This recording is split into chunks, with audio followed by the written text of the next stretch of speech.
The woman slipped off her black striped lingerie and used it to cover the surveillance camera. Then, in one swift motion, she flipped the table, yanked off a leg, and dismantled a spring mechanism from a nearby chair. She mixed cleaning solution with bleach, soaked some toilet paper in the mixture, and stuffed it into a metal pipe along with the spring. She then connected the pipe to a fire extinguisher. Just like that, a crude homemade rocket launcher was ready. Outside, SWAT teams were already mobilizing for an assault, but the woman was fully prepared. The next moment, the door burst open.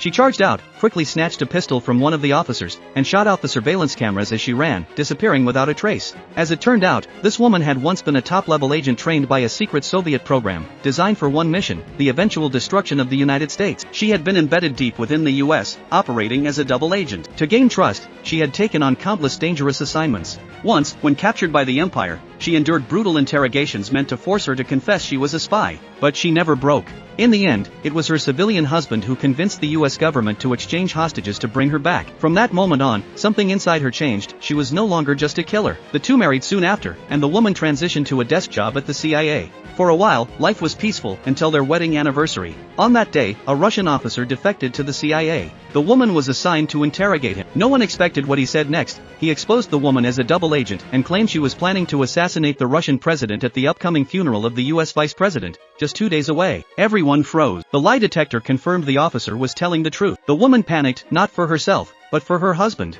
The moment the Russian officer walked in, he noticed the ring on her finger and said something to her that only she understood. A husband must be a distraction for a female intelligence officer.